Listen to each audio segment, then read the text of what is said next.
If we walk down Bath Street, past Dingle Villa, built in 1902, we arrive at the Dingle Lake. Before the opening of the nearby Old Mill Road, this was a tranquil area which holds many secrets, of which most Sandbachians of today are probably unaware.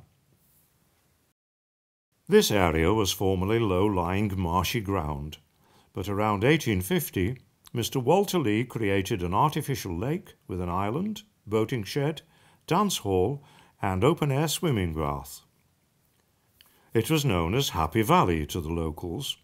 It was obviously popular, and the North Stafford Railway Company produced posters to advertise it, transporting those from over the Staffordshire border to the station at Wheelock. The boating lake was very popular, and often long queues formed, waiting for the boats to become available. On a Sunday afternoon in 1911, a family are seen here out for a quiet row. In 1853, the new baths were described as, and again I quote, occupying a pleasant position on the Newcastle Road and are a valuable acquisition to the inhabitants of Sandbach and all others who might wish to avail themselves of their beneficial influence. They consist of a large plunge bath, slipper shower and vapour baths, and have an abundant supply of water. By 1938, the layout had been modified and is much the same as it is today. Here is a view of Dingle Lake, lightly frozen in February 2008, something not often seen in these days of mild winters. But in the winter of 1913, it looks like the whole town was out skating. Moving across Lower Brook traffic lights onto the Palmer Road estate, we can see the bypass and Waitrose supermarket. The same view here in 1966, with a young Anthony Minchell walking up from Factory Lane.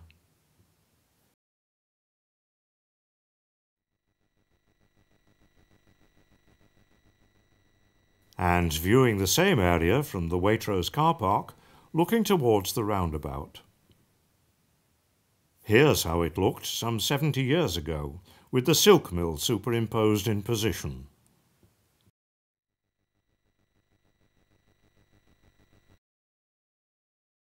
Here is a map from around 1870, showing the pool and the site of the original silk mill.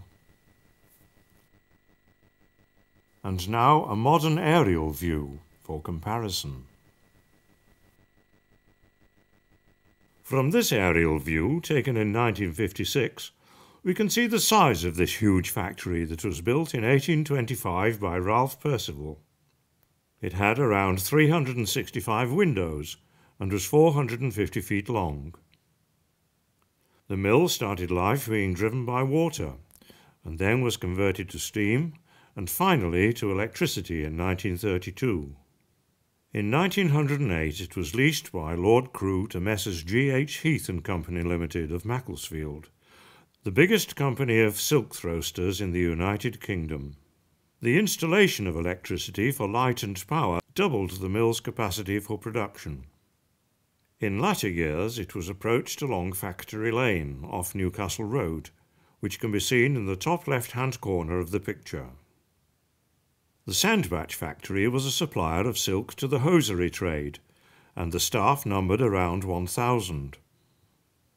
Here we see ladies working in the reeling section, making hank yarn. They include Mary Foster, Hilda Dale, Hilda Plant, Rennie Whitehurst, Nancy Buckley, and Minnie Bourne. The foreman is Henry Wilson. This is a view of the mill taken in the mid-1930s. The advertisement is from the local press at that time. For those of us unsure of the term throwsters, reeled silk is usually subjected to a process called throwing, in which the silk strands are twisted together to form a thicker, stronger, multi-threaded yarn. Throwing produces a wide variety of yarns that differ according to the number of strands and the amount and direction of the twist imparted. The mill was demolished in 1974. Retracing our steps to Lower Brook, and looking up the hill, we get a glimpse of the almshouses. There are 20 dwellings, and in 1984 they were completely refurbished to bring them up to modern-day standards. In the chancel of St Mary's Church are carved the names of a number of people who, in the 17th century, contributed to a charitable trust to help the poor and needy. As a result of an Act of Parliament in 1848, the trustees were allowed to use some of the funds to erect the 20 almshouses. Again, they were designed by George Gilbert Scott, as he was then, and built by Thomas Stringer of Sandbach and Samuel Farram of Road Heath. The houses contained 2 bedrooms, a living room, a kitchen, and a pantry. When they were built, they would be much superior to the houses in Hawk Street and Church Street, for example. There were a number of conditions which the occupants had to fulfill. One was to attend church on Sunday, and the keeping of dogs and pigeons was not permitted.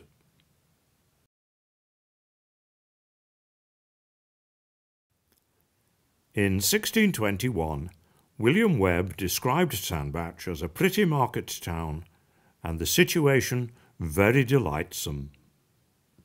We hope that you have enjoyed this photographic tour of some of the buildings and sites of this pretty and delightsome market town. Even though many buildings have now disappeared, the town still retains its character, and it is hoped that this DVD will promote an awareness of our heritage and a concern for its protection and conservation.